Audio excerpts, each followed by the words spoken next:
আসসালামু আলাইকুম। সুপ্রিয় শিক্ষার্থীরা, তোমরা কেমন আছো? আশা করি সবাই ভালো আছো। প্রতিভা একাডেমির নতুন আরেকটি ক্লাসে তোমাদেরকে স্বাগতম। আজকে আমরা বাংলা বিষয়ের প্রথম অধ্যায় নিয়ে আলোচনা করব। চলো শুরু করা যাক। তোমরা তোমাদের পাঠ্য বইয়ের 1 নম্বর পৃষ্ঠা খুলো এবং সামনে খাতা কলম খুলে রাখো। প্রথমেই লেখা আছে হচ্ছে এই দেশ এই মানুষ, সার্থক জনম আমার জন্মেছি এই দেশে। কবির এই কথার অর্থ আমাদের সৌভাগ্য ও সার্থকতা যে আমরা এই দেশে জন্মেছি। আমরা বাঙালি, বাংলাদেশের প্রায় সকল লোক বাংলায় কথা বলে। তবে আমাদের দেশে যেমন রয়েছে প্রকৃতির বৈচিত্র্য, তেমনি রয়েছে মানুষ ও ভাষার বৈচিত্র্য। বাংলাদেশের পার্বত্য জেলাগুলোতে রয়েছে বিভিন্ন ক্ষুদ্র জাতিসত্তার লোকজন। এদের কেউ চাকমা, কেউ মারমা এবং কেউ মৌরং, কেউ তঞ্চঙ্গা ইত্যাদি। তাছাড়া রাজশাহী আর জামালপুরে রয়েছে সাঁওতাল ও রাজবংশীদের বসবাস। তাদের রয়েছে নিজ নিজ ভাষা। একই দেশ অথচ কত বৈচিত্র্য। এখানে বোঝানো হয়েছে একই দেশ অত কত বৈচিত্র্য বলতে আমরা অনেকেই শুধু বাংলাদেশে জন্মগ্রহণ করেছি বলে আমরা বাঙালি, কিন্তু বিভিন্ন জনগোষ্ঠী বা ক্ষুদ্র নৃগোষ্ঠী আমাদের দেশে অনেক আগে থেকে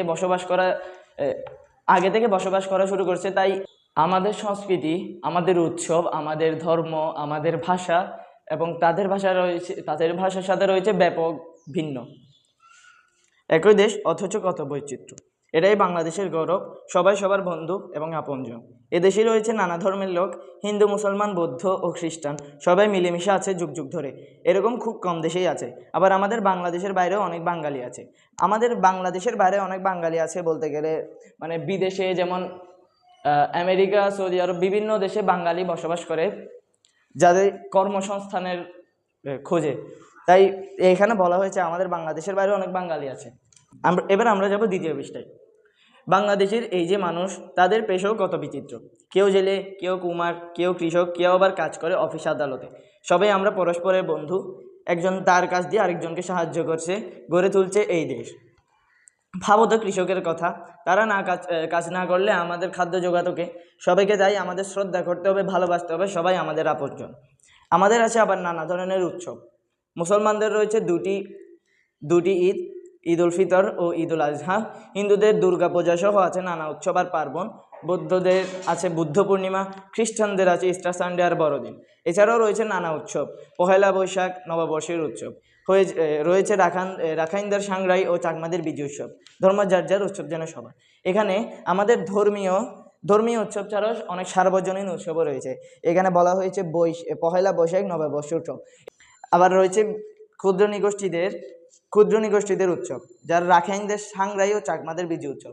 এটি আমাদের মুসলমানদের, হিন্দুদের এবং খ্রিস্টানদের এবং বৌদ্ধদের এই উৎসবগুলো থেকে প্রায় আলাদা। তাই এগুলো হচ্ছে আমাদের উৎসব। চলো আমরা পৃষ্ঠা 3-এ চলে যাই। আমাদের সবার পোশাক পরিচ্ছদ ভিন্ন ভিন্ন ধরনের। আমাদের পোশাক পরিচ্ছদ ভিন্ন ভিন্ন ধরনের, ভিন্ন ভিন্ন ধাঁচের। মিল আমাদের একটা জায়গায়, সকালে আমরা বাংলাদেশের অধিবাসী। বাংলাদেশের প্রকৃতি ও জনজীবন তাই ভারী বৈচিত্র্যময়। এই দেশকে তাই ঘুরে ঘুরে দেখা দরকার। কোথায় পাহাড়, কোথায় নদী, কোথায় সমুদ্রের বেলাভূমি। এজন্য দেশের নানা প্রান্ত যেমন ঘুরে দেখা দরকার, তেমনই দরকার আত্মীয় স্বজন ও বন্ধু বাড়িতে বেড়াতে যাওয়া, পরস্পর মেলামেশা করা, কাছাকাছি আসা, মানুষকে ভালোবাসা। দেশ মানে এর মানুষ, নদী, আকাশ, প্রান্তর, পাহাড়, সমুদ্র, এসব। দেশ হলো জননীর মতো। জননী যেমন স্নেহ, মমতা ও ভালোবাসা দিয়ে আমাদের আগলে রাখেন, দেশও তেমনই তার আলো, বাতাস ও সম্পদ দিয়ে আমাদের বাঁচিয়ে রেখেছে। এ দেশকে আমরা ভালোবাসবো। চলো আমরা অনুশীলনীর 1 নম্বর শব্দার্থগুলো করে ফেলি। প্রথমটা দেওয়া আছে সৌভাগ্য। সৌভাগ্যের অর্থ হলো ভালো ভাগ্য। চলো ভালো ভাগ্য লিখে ফেলি।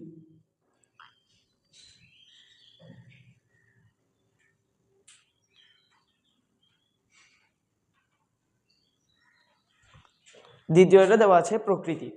প্রকৃতির অর্থ হচ্ছে নিসর্গ।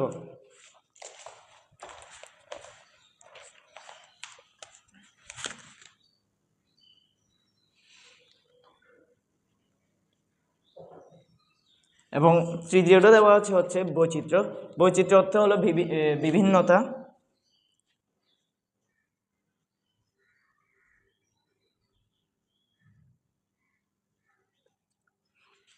এবং চতুর্থটা দেওয়া আছে বেলাভূমি। বেলাভূমি হচ্ছে সমুদ্র তীরের বালুময় স্থান।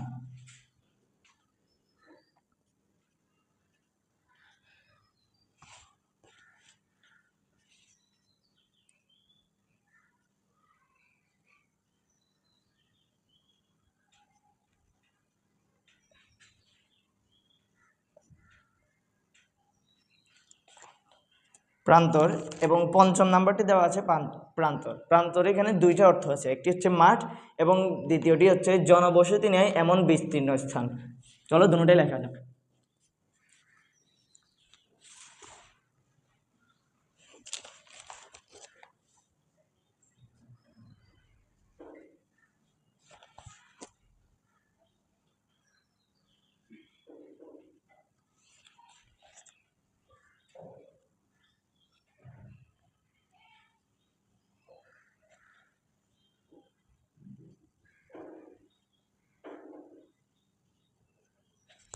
এবং 6 নাম্বারটি হলো স্বজন। এখানেও এটা তিনটি অর্থ আছে, একটি হচ্ছে নিজের লোক, আবার দ্বিতীয়টি হচ্ছে আত্মীয় এবং তৃতীয়টি হলো বন্ধু বান্ধব। চলো তিনটাই লেখা যাক।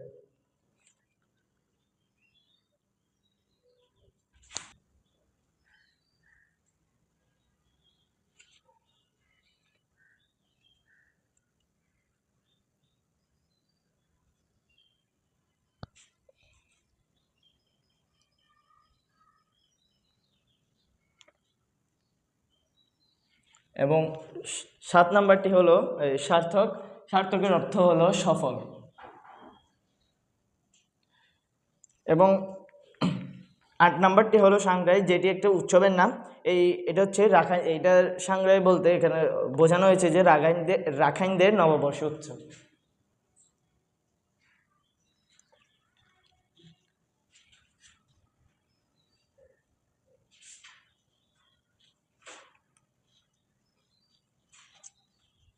এবং শেষটিও হলো একটি উৎসবের নাম, যেটি হলো চাকমাদের নববর্ষ উৎসবের নাম হচ্ছে বিজু।